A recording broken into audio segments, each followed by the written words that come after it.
mentioned earlier, my name is Neil. I'm an alcoholic. And Pastor asked me to come share.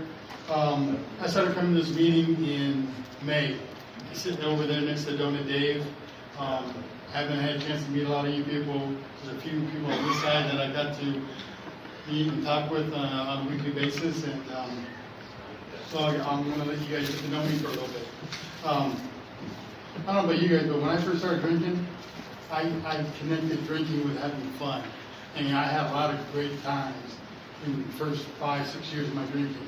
And I started drinking probably around 15, and as soon as I got a driver's license, I was drinking on pretty much on a daily basis, because now I could go places and get it. And, you know, I was raised in a typical middle-class dysfunctional family. You know, I don't have any reasons that my parents give me that I drink or I'm an alcoholic or anything like that. I just know that when I first put alcohol in my body, it just changed me. I felt different, you know, and, you know, but something from the beginning when I used to be able to drink and everything to near the end is I just didn't know when I took that first drink when I was going to stop. You know, early on, you know, I was able to go have some beers with the guys and everything and be cool about it. But the more I partaked in alcohol and the more I just lived my life, the more it became just a daily need, you know, just like breathing, you know. Alcohol consumption was something that was always, you know, on my mind. If I wasn't drinking, I was thinking about drinking. If I wasn't thinking about drinking, I was, you know, hungover from drinking the night before and everything. And, you know, it's strange because it took a long time for me to say Neil alcoholic, because I never thought I had a problem with alcohol. And I was 19, my girlfriend at the time wrote me a letter telling me that I drink too much. All I want to do is hang out with the guys and drink, and it's a problem in our relationship. And it wasn't surprised that next time I saw her, I told her that we couldn't date no more because she was getting involved in something that was none of her business, which is me and my drinking. And that's just how it is. You know, I am a selfish, self-centered, self-serving person from the word go. I was like that when I drank, and I'm like that today. Every day I open my eyes, I am selfish, self-centered, self-serving until I connect with God, and I start understanding that it's not about me. You know, there's things for me to do, to be of service, constant thought of others, and all the stuff that we talk about in big book and what people talk about in meetings. But you know, during my drinking, you know, I had a lot of relationships that didn't last, you know, and one of the key relationships that didn't last or that fell apart was that with my dad. When I was 24 and I was no longer permitted to come by the house, I couldn't be there for holidays because he just didn't know who he was going to get. You know, he didn't know what was going to show up at the door. If I was going to be sober, or I show up sober, but by the time you know, by the time the night's over, I'm drunk, or I'm just being an asshole. You know, and you know, it was right around the same time in my life that people knew they could not rely upon me. He'd say, "Hey, can you come help me on Saturday?" "Yeah, sure, I'll be there." But if I was drinking Friday, you probably wouldn't see me until Monday or Tuesday. That's just how it is. You know, because when I drank, it was all about me. You know, whatever occasion was coming up, whatever commitment I had, didn't matter because I was doing what I wanted to do. I was drinking. And I remember the first time I went to an AA meeting. It was in Pomona at the hospital on Sunday night in a big room. And a friend of mine, he wrecked his car and he was up on the second floor. I think it was the alcoholic ward. And I went to go see him, and we were sitting in the back of his AA meeting, and it was like Charlie Brown's teacher up there talking. And I remember hugging the guy and saying, you know, I hope everything works out for you. And I left, and I went and got drunk with my friends because he's an alcoholic, I wasn't. You know, I got my first DUI at 21. I got my second DUI at 21. I got my third DUI at 24. I got my fourth DUI at 28. And even after that fourth one, I didn't think I was an alcoholic. You know.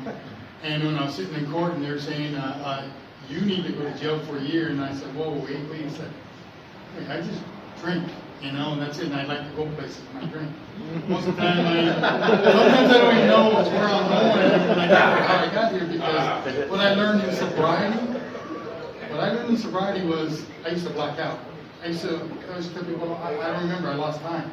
It was because I used to black out, and I come to find out that I blocked out a lot more than I thought I did, especially late in my drinking. And I remember when I was had my last DUI court hearing and everything, and they wanted to send me to jail for a year. And I got a good lawyer. I had no money, you know. I had to borrow money, and every lawyer wanted 10 grand to represent me. And I stumbled down a guy who just took almost nothing to represent me.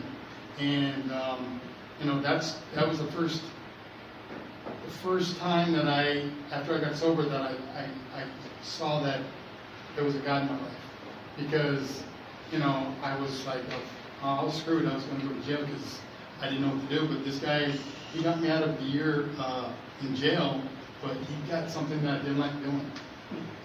He got me 248 meetings, and I didn't like that. When I got DUIs and I would get my card, I'd go to a meeting, put it in the basket, see what it said, and then I would fill it out and I would turn it in. I would not go back to a meeting about Alcoholics Anonymous. I was terrified being in a meeting about Alcoholics Anonymous. And I know why I was terrified, because I was amongst people like me. I heard people share, and they were telling my story. I didn't want to cop to it. You know, I didn't like being in AA meetings. My first year, I used to always sit in a men's Stag on Thursday night next to my sponsor, and I would get so nervous in the meeting because somebody would say, "Hey, would you like to share?" And I didn't want to do anything. I just didn't want to drink that day. That was my whole thing. I just didn't want to drink. And you know, getting a sponsor wasn't easy for me.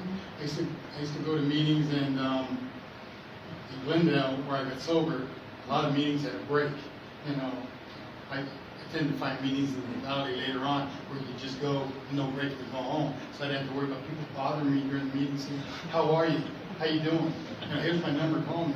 You know, and I was like, just leave me alone. I just don't want to drink today. I just don't want to feel the way I was feeling. I don't want, you know, my skin didn't fit right. I felt like an outcast. I just felt uncomfortable about everything. I didn't know how to cope with people, places, and things. You know, I just didn't have the skill set to be out in the real world, you know, and that's why I drank, you know. And I drank to be not me, you know. And but I got a sponsor, and he got me into the book. And I don't know about when you guys first read this book, but it wasn't an easy read for me. It was boring. Until I got to the second chapter where it said there is a solution. And that's where I found the magic, because that's where I found hope. I used to sit in meetings new, and I see these people, and they just have this something about them. And I used to say to myself, how do I get what they have? And then not knowing it, because I didn't understand that you guys give freely. You know, if they knew who I was, they knew the kind of person I was, they would give me the time of day. You know, because I'm not the giving, caring kind of guy that comes in there, "Hey, how you doing?" I was the taker. I was all about me, you know.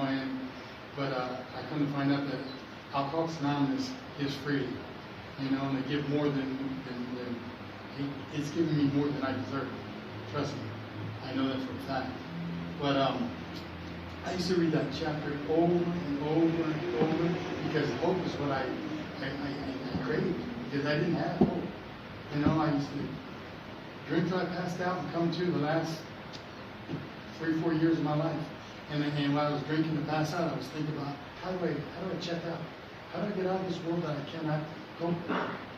And you know, my sponsor got me, and he took me through those steps. And when I hit my first year, I had all 12 steps done. He made it mandatory that I did steps. I had some guy who spent his first 16 years in the Pacific Group, and he was all about the book, and get in the book, and read the book, and go to meetings, get commitments. And he was a hard ass like my dad. I mean, that's what I needed. I needed someone who can put a short leash on me and just, you know, you do this. You know, he told me how to think and what to do. I just didn't know. And I got that year, and I like to say, hey, life was grand, but no, it wasn't. I was almost 5 years sober, and I thought sobriety sucked. I didn't like being sober. You know, and I realized the reason I didn't like being sober because I worked 12 steps the first year, and I had commitments, I went to meetings, that's all I did. You know, I did not work the program, I did not apply the principles to my life. I didn't understand how these steps worked in my life. I figured you work them and you move on. That was it, I did it, you know, but that's not how it worked. And when I was 5 years sober, I did 3 things that were important to me being here today. I found a meeting on Tuesday night in Arcadia. Every Tuesday, all they did was go through 12 steps in 12 and 12. And I got to learn and understand these steps. The more I understood the steps, the more I understood how to apply them to my life. And then I got a phone commitment at central office in LA. And all I know is the day after I got home, working till midnight on phones, that day at work was the best day of my week. No matter how tired I was, I had the sense that I did something that wasn't for me. I was actually being of service. And the first 5 years, I really wasn't being of service. I made coffee, I did literature, I bought cakes, you know, but I wasn't being of service. You know, not in the sense that you know, like it talks about in the 12 suggestions, you know, being of service to another alcoholic. And that was the thing the third thing I did. At 5 years sober, I started working with others. And that changed my life. And that put me from the outside of AA to the middle of Alcoholics Anonymous. I was in the middle. I was in the middle of the herd. I felt like I belonged. I felt like these guys I sat with in meetings that had sponsees and went on panels and did this and did that. I felt like now I'm an alcoholic. I'm sober where I am. You know, I am working the program. And that's what I did. I mean, last week was a good week. I went to three men's stags, and of the 3 days I met with 3 of my sponsors, and we did step work of some sort. For the deal, 12 and 12 is a big book, or a book I like to use is Dr. Rock when we go back and look at 6 and 7, because, you know, they always talk about 10, 11, and 12 are the maintenance steps, but I see 6 and 7 as my living steps. The more I work 6 and 7, when I do that 10th step, I have less and less immense in me, because, you know, I'm understanding, you know, that 10th step and that 4th step all show me the same thing, my character defects, the flaws in my character, how I'm living my flaw, how I'm not being comfortable in my own skin because, you know, I'm letting things get to me. And in 6 and 7 is the 2 steps that really helped me just understand how to live clean, you know. And that's been a focus the last 7 years of my sobriety. You know,